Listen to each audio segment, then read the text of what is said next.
You are the average of the 5 people you spend the most time with. Now, this is usually your friendship group. You've been learning and adopting their mindsets, their excuses, their work ethic into your own life. Even if you don't try to, even if it's subconscious, it will happen. For example, if your friends are all lazy and don't do anything apart from play video games, watch movies, don't even bother going to the gym or anything, eat unhealthy food, take drugs, whatever it is, you will slowly becoming more like them. Because as you hang out with them, their habits will slowly impart on you. You become more like them. You become lazier, just want to play video games instead of going to the gym. You'll want to hang out with them, so if they're drinking, taking drugs, then you're more likely to join in on that. And you'll prioritize instant gratification, which leads to short-term happiness but long-term depression and anxiety and whatever it is, instead of focusing on delayed gratification, where you delay your happiness, your satisfaction to your future self, but the happiness and satisfaction you receive is much greater. However, if you're friends with a group of absolute killers who go to the gym 6 days a week, work on a business, try to learn skills, eat healthily, you'll become more like them. You'll slowly adopt their mindsets, their habits. So in this modern day and age, this saying can be adapted to: you are the average of the 5 content creators that you watch the most, that you consume the content of the most.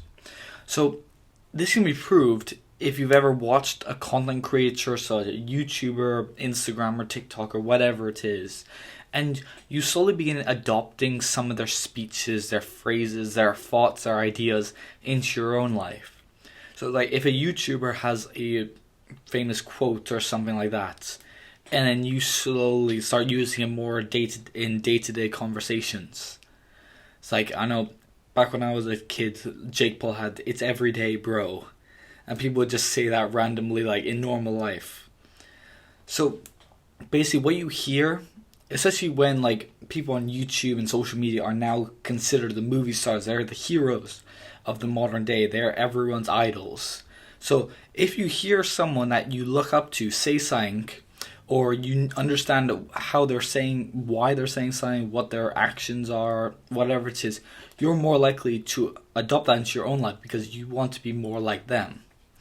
And this can either be a positive or a negative impact in your life, as it really depends on the content that you're watching.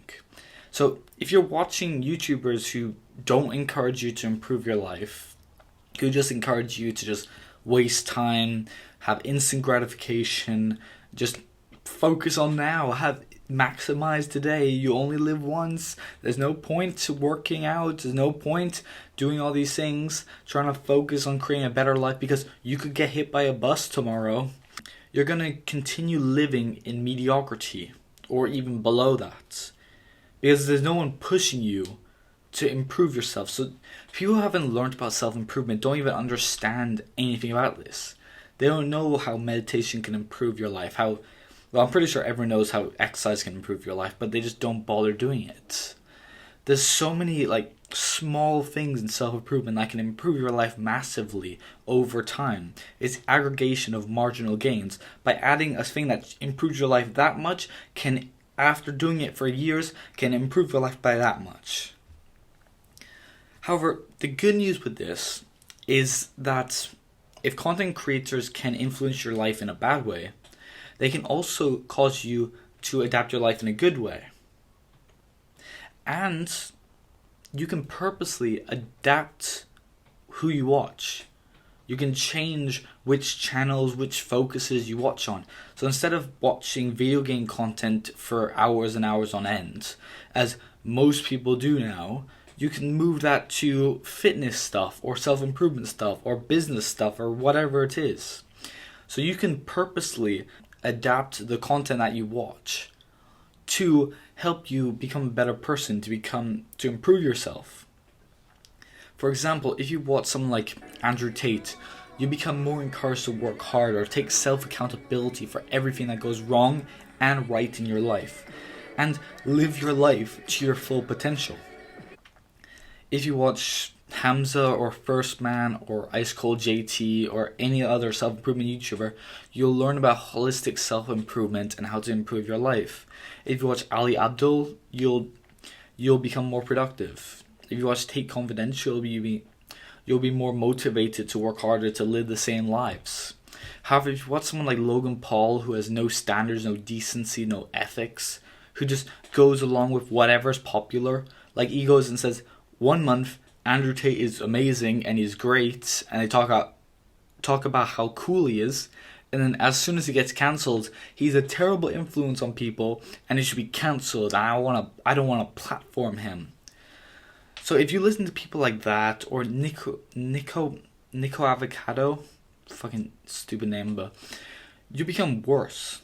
Because what does he do? He just encourages obesity, refuse to improve his life. So if you watch people like that, you might not notice it, but slowly their mindsets will creep into yours. So if you watch Nikoavacado, are you really gonna go to the gym? Are you really gonna be motivated to do that? Seeing how this slob is able to become famous and rich by being just looking like he does? Like, no, you're not. However, you watch someone like Alex Eubank, Chris Bumstead, Greg Doucette, any of these people, you will be more motivated to go to the gym. You will want to go because you see how amazing they look and will want to replicate that. See how it improved their lives. And there's no problem with watching the YouTubers that you like, but you must know that they're not good for you. If they don't improve your life, you must understand and realize in your own head that, okay, I'm gonna watch this, but I realize it's just a distraction. It's just for entertainment, and after that I'm gonna go right back to self-improvement, improving my life. Because otherwise, you're gonna watch hours and hours and hours of it every day, and your life won't get better. It won't stay the same. It will get worse. So consider whose content you consume carefully. And it's best to actually just produce all social media content that you consume and to focus more on creating stuff rather than consuming. But consumption has a big impact on your mental health and your mindset and everything in your life.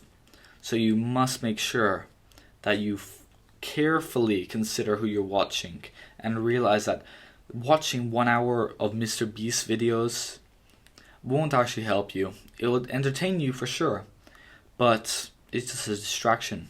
Whilst watching 1 hour of a Hamza video or a First Man video will give you, even if you only take one thing out of it, out of like thousands of things that they say during that 1 hour, that could improve your life massively.